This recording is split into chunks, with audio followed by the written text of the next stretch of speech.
Do you ever stand up from your desk and feel a pain in your lower back, or do you ever reach for something and feel a little tinge? Well, that's what we're really talking about today is staying active and especially in retirement so that you don't really have those mobility issues. And so what we've done is we brought on Ashley Lou Kirkman, who is going to talk to us about a variety of different things that you can do while you're getting close to retirement or already in retirement when it comes to your mobility, your health and wellness, different types of exercises. So we throw a bunch of different questions at her in all different areas of physical wellness, and we really think you're going to enjoy it. Yeah, Merce and I, when we talked to Ashley, we said, look, here's what we want. We want to be able to talk to people that are wanting to stay active, but are the people who are listening to our podcast. So she did a fantastic job of helping us to think that through. I was telling her in the interview, which you'll hear, as I said, look, I'm 48, my knees are starting to hurt. I got to figure out new exercises. And so she starts talking about all the different things we can do. I agree with Merce. You're going to really love this interview. I would like to remind you, though, before we get started, if you've not had the opportunity, so many of you've done this, so let me just say thank you. But if you can give us a 5-star rating, we love the 5-star rating, but if you can also give us a written review, that is so helpful to us. We use those written reviews to help us to make sure we know that we're talking about the right things or what we might need to talk about. Please do that. And we certainly hope you enjoy today's podcast. All right, everyone, we are excited to have you with us today for what we think is going to be a very interesting interview. And the reason why, Merce and I talk about all the time that we really want to talk about 3 aspects of life close to and into retirement. We've got our financial stuff we talk about, we've got our legacy stuff, and then we got our lifestyle. And we think that's so important because when you get into retirement or you're planning for retirement, you want to stay active. You want to make sure that you're doing things that keep your health at its top. And so we've done a couple different shows, but this one in particular is we're talking about fitness and wellness. So we have a very special guest, Ashley Lou Kirkman, and I got to meet her actually through my wife because I went to one of the classes that she teaches, and it was very, very fun and good. So thank you so much, Ashley, for coming on the show with us today. Thanks for having me. Good. So could you just tell us a little bit of your background, kind of how you got into the fitness world and kind of what that means and how that's developed in your life? Absolutely. So I got into fitness back when fitness and wellness was called aerobics a long time ago. So when I was growing up, I was very into sports and athletics, but also I was big into dancing as well. And when I was 16, so I was still in high school, I was very young, my local gym that was just a very low-key gym, my favorite aerobics instructor was having a baby. And this was back in the day of like high-low, which I don't even know if that rings a bell to either one of you, high-low aerobics or step aerobics. She had to go out on maternity leave, and they just were like, do you want to get certified because you really like this? And so, my mom drove me like an hour away to take this, like at the time, which is like this general like aerobic certification. And that was when I was 16, and that's how I got started. And since that time, I have taught dozens of different types of fitness classes and have made it a second career. I say a second career because it's not actually what I do as a full-time, my real versus fun career. Like this, fitness has always been my passion project. It is the case now that many people have full-time professional, careers in fitness. I straddle this dual life. That's like a corporate America type role. Fitness is always going to be my passion. I will never give it up, and I'll always keep doing it. And so I never stop. So through growing up or going through college or law school or working, the only time I haven't been involved in fitness is basically just the few weeks after I've had my children, and that's it, just because I simply couldn't. And I've even taken it to, instead of just instructing, I've started 2 different companies. So I enjoy the entrepreneur side of fitness and wellness as well, especially as it relates to Raleigh and like the local community here, because fitness and community is very, very important to each other. And that really is what has made group fitness and community wellness so popular over the last several years, is that it is something that we do like as a community together. So I've been in the game for a very long time. I always joke with people that I will quite certainly probably be that lady in the nursing home, doing chair yoga, or just, circling her wrists, and that's the movement for the day, and that's okay. As we go through life, seasons change and we have to adapt, and I'm quite certain I will probably be doing this forever. That's awesome, Ashley. Thanks for the little background, and thanks again for joining us today on this podcast. So I completely agree. The Raleigh fitness group area is just a very tight knit type of community with all the different local gyms that we have, and all the bigger gyms. Me and my wife were pretty active as well. And our team here at Peace of Mind, we actually had the opportunity to do like a little team building thing with you at your gym, and it's called Flow Core, I believe, downtown Raleigh. Mhm. Can you tell us just a quick snippet as to what that gym is, what type of exercises you're doing there? Sure. So yeah, I'm a coach at Flow Core, and Flow Core is a version of a high intensity Pilates based workout. So it's different than traditional Pilates on a reformer machine that has been around since Joseph Pilates long, long, long ago. The equipment that is used in Flow Core is called an X-Former, and it's a spring-loaded base machine that gives what it is, my opinion, one of the best, most incredible functional strength workouts that you can really find. It does not, it's unparalleled to anything you can do with just body weight or just grabbing a dumbbell or any type of other machine. So it is certainly based on Pilates, but it's sort of like an evolved version that's been really pulled into the group fitness scene over the past several years and is really popular. And we also have Woodway treadmills, which are human powered treadmills. Flow Core is very much on the cutting edge of, functional smart fitness, which has been really big the past couple of years as the fitness and wellness industry continues to get more and more educated and smarter and more efficient, and just really thinking about what is best for our bodies as opposed to just let's sweat for 30 minutes. So Flow Core, high intensity Pilates, and really enjoyed having your team there.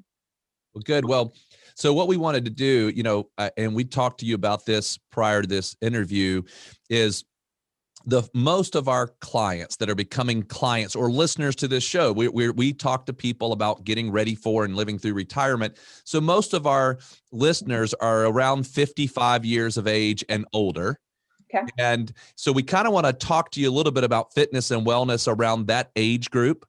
Absolutely. I'm personally 48, and I know that, I used to love to run, and I used to love to play a lot of basketball, and we would play football and do all those kind of things. But obviously, as you get older, certain things begin. I told you right before we started this interview that I've had some issues with my knees, and it particularly is getting worse. So if you think about that age group, and we start talking about, hey, for that age group to stay active and to continue on, if you had to put it into a category, like what should be the goal? Like how much, how often, how long should you work out? Like what would be the idea of what workout means?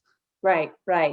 So that question is so common and something you hear all the time. And if you Google it, you're probably going to get a bunch of canned answers. And so I want to respond to that in thinking sort of like transition the thought of exercise to movement. And in fact, and we kind of talked about this a little bit before, is the industry, the world, everybody is sort of moving away slowly from the concept of exercise to movement. Because at the end of every day, your goal isn't necessarily, I need to work out, I need to exercise for 30 minutes. It's about, I need to make sure I am moving X amount of the time every single day. When you set goals that are just specific to exercise, say, I'm going to work out 30 minutes a day. What are two potential pitfalls to saying that? Okay, that's great. If you can fit in a 30-minute workout every day, that's not bad, but two things. You could be sedentary the rest of the day. Much of us, like the entire human race essentially at this point, is largely sedentary because of our jobs, because of the way the world works, because of the convenience of the world. We're not out having to walk places, work in the fields, whatever. We sit down largely at a desk. And then if we squeeze in a really intense 30-minute workout, great. But ultimately, we're still largely sedentary people, and that is going to lead to ailments and chronic pain and injury. And the other thing is, if you're saying you're just going to do that, the chances are a lot of the times you're actually not going to fit it in. Something else is going to come up. So instead of setting and how much should I exercise every day, really look at the concept of just daily movement. I think exercise itself is awesome. It's what I do. I will never say don't exercise, but I also like to encourage people to, set out a workout plan, make it varied, make it interesting, so you're getting everything that you need from an actual workout perspective, but also how can you move during the day? And it's so surprising how much movement you can incorporate into your day that makes a big difference over the long run. Just simple things, parking far away parking in the far corner of the grocery store, right? And then walking back. That's movement that you wouldn't otherwise have gotten. Taking the stairs, walking the dog, making intentional, if we're not on a Zoom call talking to each other, half of my calls are not video. Stand up, stretch, do something other than just sitting and listening. So if I were to say a best case scenario in life, I would say, sure, absolutely aim to work out that intentional focus period where you're saying, I'm going to do high intensity Pilates for 30, 45 minutes. I'm going to do cardio. Do something like that, 30, 45 minutes, 4 to 5 times a week. But more importantly, incorporate movement into every single day. Days should not pass where you do not have multiple sources of movement in your life. And maybe that looks like, cleaning the house, doing whatever it is. And it really does add up over time, over life, over decades, especially as you start to get older and, your ability to just go and hit that high intensity workout or whatever may not be as realistic, and that's okay. But it's that daily, those movement sessions that you just fit into your day and your life that make a huge difference. So it's interesting you bring that up, because I would just think, if you just do the workout every day, then you're losing some calories there. And then if you have a decent diet, you're probably okay. But it's really interesting when you talk about how you don't really think about how sedentary your lifestyle is. I'm in front of a computer for 8 hours a day. And we are fortunate to have these sit-stand desks that a lot of people have now. So that does help a little bit. But for the most part, yeah, you're a little sedentary. What are your thoughts on all these different devices that have become so popular, like the Fitbits and the Apple Watches? The Apple Watch, by the way, I had to turn it off because it tells me to stand up every 60 minutes or something like that. And I don't like that reminder. But there's so many things out there now, like Fitbit, Apple Watches, other step counters. What are your thoughts on those? And are those good, for that age group to be using? Yeah, I'm not opposed to them. I have an Apple Watch. Surprisingly, despite the fact of like who I am and what I do, I don't ever use it to track my exercise at all. I predominantly use it, one, to find my phone, to ding my phone because I lose my phone all the time, and messaging. It's a catch-22 with the step trackers and whatever, because people get so focused on calorie burn and things that largely, ideally, are unimportant. They are important, but what I don't like to see with people, like if I'm doing a personal training role or just generally, is too focused on the granular level of like, okay, well, I need to take this many steps or burn this many calories so I can do this. It's just an unhealthy way to look at food, to look at movement and how that fits into your life. However, having said that, it can be an awesome reminder, like the stand-up thing on my watch. And I feel the same way. It's crazy. I'll go, bike for 3 hours. My watch tells me to stand up, and I'm like, who do you think you are? I don't want to stand up. But you're right, I should, because I've been sitting for 2 hours. So depending how you use them, I always encourage people not to overuse them. Don't rely on them, because at the end of the day, a step tracker and Apple Watch, it's never going to get you a holistic wellness point of view. They're kind of trying to get there with like sleep and nutrition and all of that, but it's when you get too attached to things like that they become a little bit more dangerous in just like how you think and frame movement in your life. So movement should be enjoyable. Movement should be fun. It shouldn't be a penalty if you don't hit your 20,000 steps in every single day. But hey, if it helps you kind of keep track of like, hey, it's probably a good idea for me to get up and walk. some people really like them, like the techie aspect of them, as long as they're not making you obsessed and, overly obsessed about one little granular thing like your steps or your calories or something like that. Use them, especially if it encourages you or at least reminds you to do some of these things that we're talking about today. So I got a question around things that we need to like, okay, so I understand, I appreciate talking about movement. And then I want to talk a little bit about what we should avoid. And I'll give you a quick example of what I did. So a few years back, when I started to really feel that I was having something just not be right, for example, with my knees, I still decided I want to run, and I wanted to run long distance. And so I started, and I kind of like started ramping myself up. But my knees were starting to hurt as I was doing this whole thing, and I was getting ready to go do this running event. So anyway, I thought to myself, well, they're hurting. That must mean that I'm not exercising enough. So I decided to ramp it up instead of coming back, right? So I was like, I'm going to get everything together. And then I started to feel just a little bit better for like a couple of days. And I went, oh, it's working. And then it just crashed. And all of a sudden, my knees are like going really bad, and I'm swelling. My knees are swelling. So I said, okay, I can't run. I went and saw, in all essence, a orthopedic doctor. Was like, what's my knees? And there's, what do you do? And I'm like, I'm running. He goes, well, don't run anymore. That impact is not helping your knees. So what would you say that people need to avoid, or what would be the thing that could be like that checkpoint to say, okay, that's probably not a good deal for you if you've gotten to this point? Like, what would be the thing to say, okay, I need to change instead of trying to push through? But yeah, I mean, it all goes back to the old saying, no pain, no gain, right?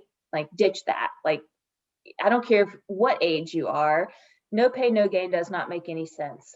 Being in tune with your body makes all good sense. And so while you may not be a doctor, you may not be a physical therapist, a trainer to really know exactly what's going on, especially in hindsight and probably at the time, right? And you knew, my knee, it's not feeling great. And, you probably, before you actually went to the doctor, there was probably a large period of time that you knew you needed to do something.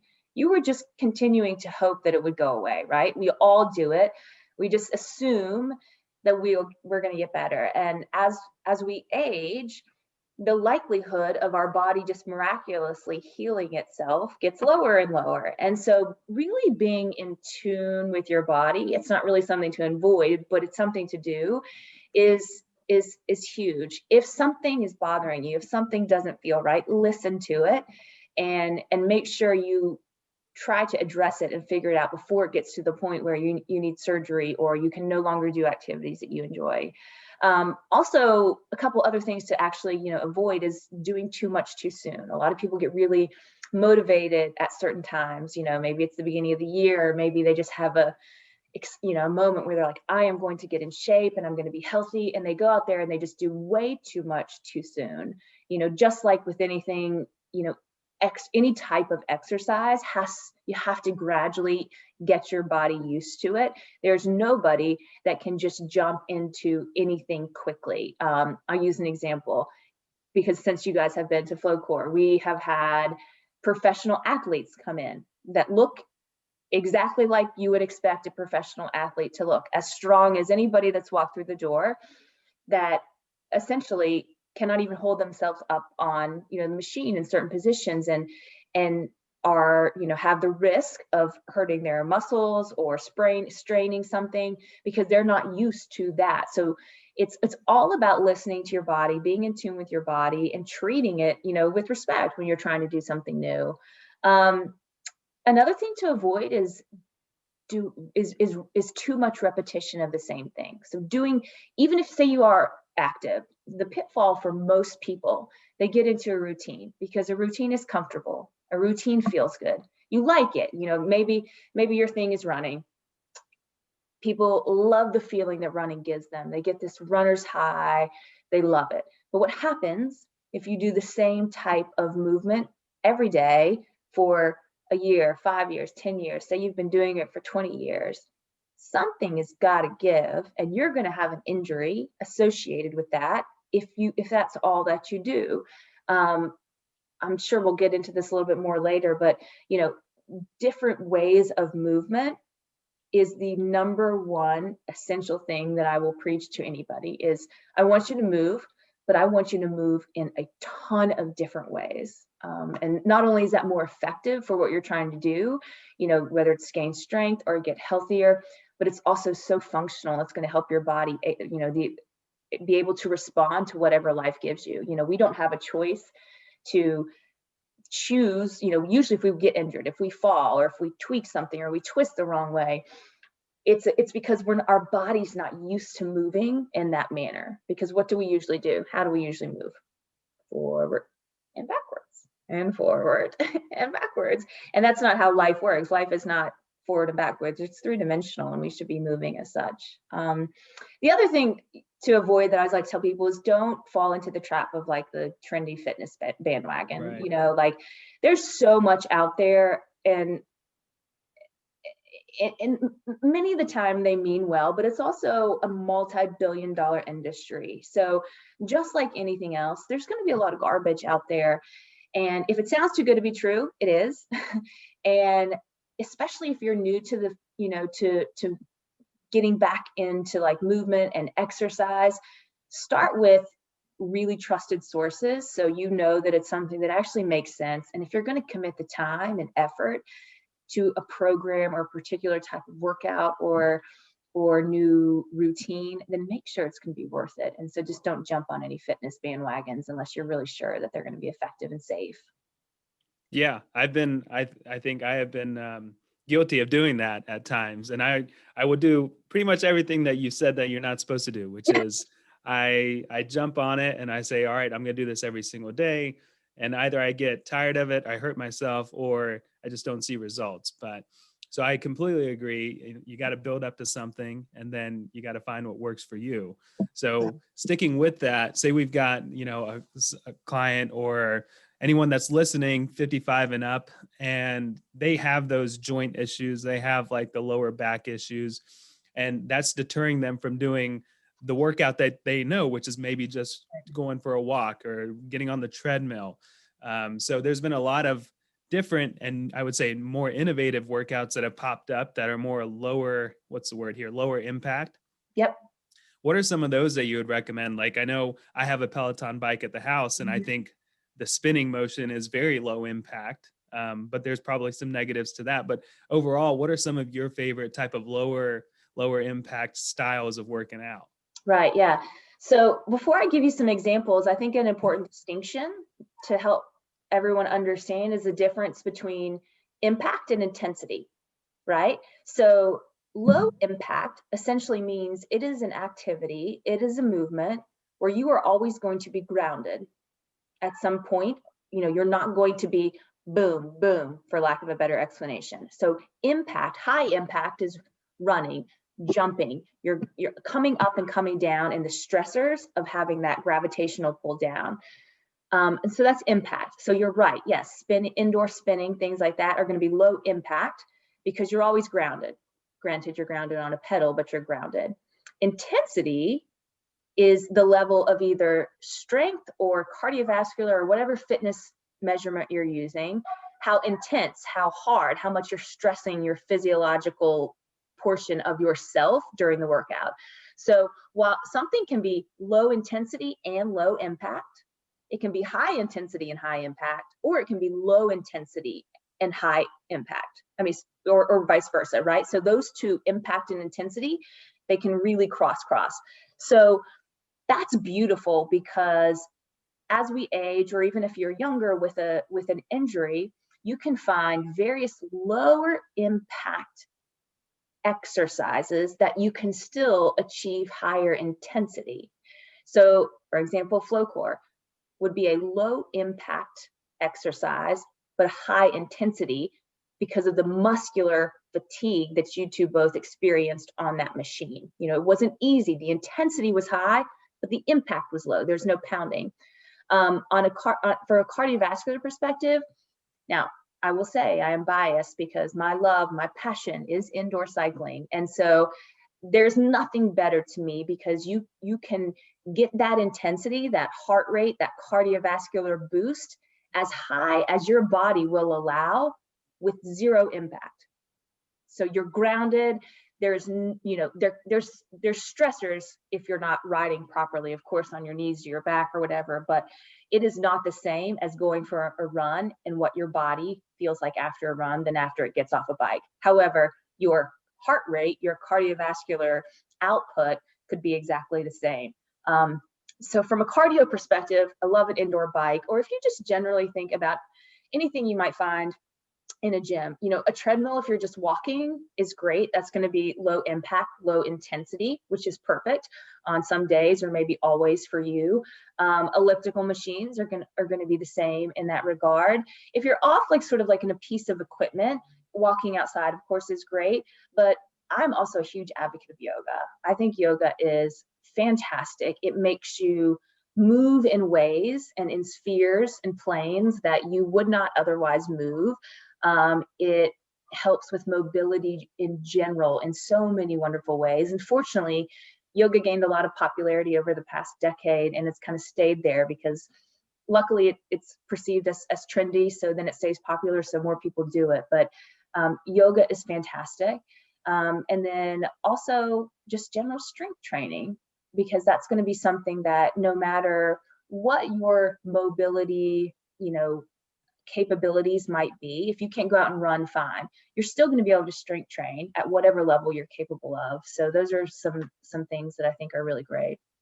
Yeah, I bought an indoor bike this year, and right around the beginning of COVID, I thought, okay, well, I'm going to do this. Man, I will tell you, I have never sweat. It's just amazing. And I'm like, how can this happen? Because 30 minutes on a bike, and it is just unbelievable how much of a workout. And I agree with you. I did that because I was told, hey, that's not going to be bad on your knees and blah, blah, blah. So, and it wasn't. But yeah, that's a great one. But I got a question for you. And I know that you do class type teaching or instructing for this. So if a person's listening, and I'll tell you my experience, and then we can relate it. So, whenever my wife Lauren said, "Hey, let's go to this class," my first thing is, I don't want to go to a class, because I go to a class and they're going to tell me to do something and I can't do it, and everybody else is going to be able to do it, and you're just intimidated that you're just going to be laid out on the floor or not be able to do anything. So if somebody's listening and they're in that, range that we've talked about, and so they're trying to get into things, whatever it might be, Pilates, yoga, whatever type of environment, and they think, hey, I would like to go to a class, but I just don't want to go into this class and feel like I'm just the oddball here. What would you suggest on that? What kind of recommendations would you make? Sure, absolutely. So the first thing is just look at a schedule. If you're already kind of honed in at I want to try yoga, there's this place that's close to my house. Look at their schedule. Chances are, with almost all studios, you are either going to see an introductory class, something labeled intro, beginner, level 1. Most studios are going to have something that are there exactly for that reason, that are meant for newcomers to come in, to feel safe, to feel comfortable, to really just kind of get acclimated before they jump into the, the regular version of whatever that modality might be.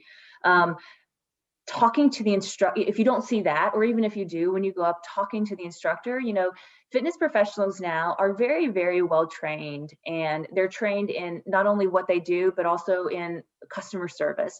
So, they're probably going to already know you're new before you even get there. So when you arrive, they're going to ask you about, whether you have any injuries, any movement limitations, things like that. So most studios, if they're good ones, they're going to be kind of ready for you by the time you get there, so they can ask you the questions, you can talk to them, so you can feel safe and you can enjoy your time. The other option is to start with a personal trainer, to kind of get your comfort level, get your fitness level up to a certain point before you start dropping into the larger group classes where you may be, have a little bit less personalized attention. Personal trainers are fantastic. They are going to be obviously one-on-one. Some of them do small group, but they really give you that individualized attention that can help you get more comfortable, maybe to go to some of these classes that you might be a little bit too intimidated to go to start. Gotcha. So I want to go back to one thing you mentioned about kind of switching up your daily routine. So maybe let's say we have someone that just, I don't know, they walk their dog every morning at 9 a.m. and that's their daily routine, but they walk them for an hour, right? And Yeah. they probably get a few thousand steps in, walk a few miles, and that's it. How can someone switch up that routine, or maybe even while they're walking, change the way that they're walking in the sense of like pace for a few minutes at a time or something like that, right? Like, so right now I do the Peloton bike almost every morning, but that is getting very, very repetitive. The Yeah. reason is I'm waiting for some equipment to come in, which I know has been an issue as far as supply chains and everything, actually getting the equipment delivered to your house. But I'm really excited to throw in some weight training to my routine. So what can someone do if they're just doing something simple like walking? What would your advice be there? Yeah. So, for some of the more basic things like walking, one way is just to always whatever you're doing, whatever movement you're doing, try to think outside the box. What else can I do? Obviously, that's what this question is about, to help you think outside the box.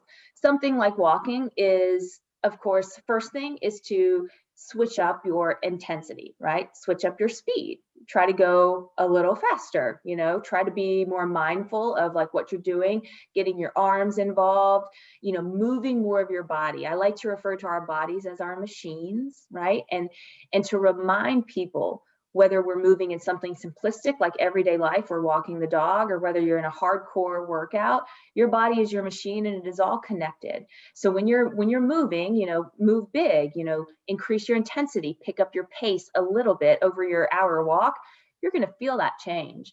More importantly, the dog may have to like sit and wait or look at you a little bit funny, but I talked earlier about like, what do we usually do? We go forward and back in life, that is called our sagittal plane.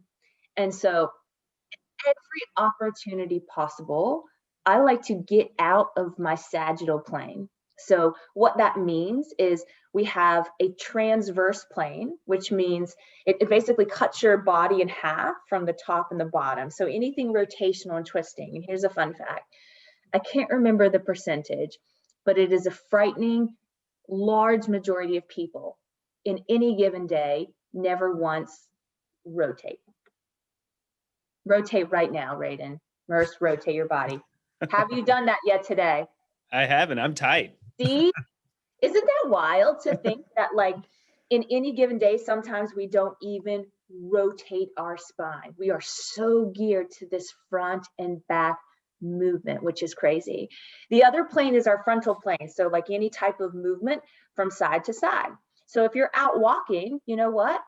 Rotate it, and start walking laterally. You might look a little funny, make sure you're in a safe space, but walk laterally. Things like, grapevine that you would do in, or like karaoke, people call it like in sports kind of drills. Doing something, walking laterally, taking side steps, maybe if you're going to be in the sagittal plane, slow it down, take a little step forward, give a little lunge, take a little step forward, do a little lunge. Again, just anything you can do to make that walk something other than just the same walk that you have been doing for your entire life. And keeping the planes of motion in mind is something that is so basic, but so important, because we are so conditioned not to move in any other way. And again, like when we go out into life, when you reach down and you grab your grocery bag, when you reach down and you grab your grandchild or your anything, you're reaching down to push and it happens to be to the slight left of you, you have to go down, you have to rotate, then you have to load from your lower body and your posterior chain to press up properly so you don't pull your lower back or mess up your hip or mess up your knee.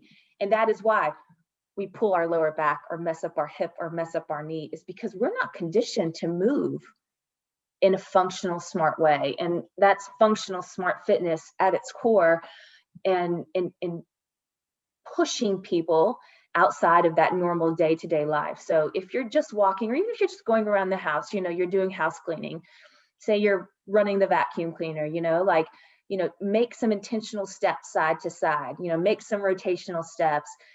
Get out of that front and back plane in everything that you do as much as you possibly can. It's funny, one of my worst injuries that I ever had was at a stop sign. Because I went to look back and I did that, and I couldn't move my neck for like 4 or 5 days after that because I was so tight from making a move that I wasn't used to. And it was one of those, you have to look way back. And I was like, whoa, man. And it just tightened right up. Exactly. And it's like, and that happens because of the imbalances we create in our own body. And that goes back to the don't do the same thing every day. You can be the best runner in the world, but heaven forbid you have to twist and rotate and pick up something a little bit heavy. Doesn't matter, you're done, you're going to tweak something, because what that does is us doing the same thing, it creates an incredible amount of imbalances. And we're one machine, right? One body, everything's connected. Something that happens in your right shoulder is probably because your left hip or your left hamstring, right? That's how connected we are. And unless we force ourselves to move outside the box, we are going to get injured, and we are going to have chronic pain because we are not adept to handle it with our bodies in this day and age. Yeah, well, I know this. I know we could sit here and probably talk like this for like hours and just talk about different things, and it's so interesting. It's amazing to me that the time has flown so fast. But so, Ashley, if somebody's listening and they're thinking, hey, I would like to try whatever, a Pilates class, or I want to maybe get some assistance. I mean, I don't know how that works with you. Are they able to contact you, or where would you direct somebody if they want to get more information based on some of the things you've talked about? Yeah, absolutely. I mean, variety of ways. I'm happy for people to contact me via email. I'm super active on Instagram. If it's a social media, if people are in social media, I don't have a bricks and mortar location right now that I like personally own. I'm doing a virtual thing, and then I'm coach at Flowcore. So email, messaging, any type of contact is great. And I'm happy to share that information and chat with as many people as possible. So what we'll do is in our show notes and everything around this show is we'll put your email, we'll put your Instagram, all that kind of stuff that you provide for us. And that way everybody can just click on it and find it. Okay. Right. Sounds great. Thank you so very much. We thoroughly appreciate you coming on, and it's certainly been very interesting. We appreciate it. Thank you guys so much. Enjoyed it.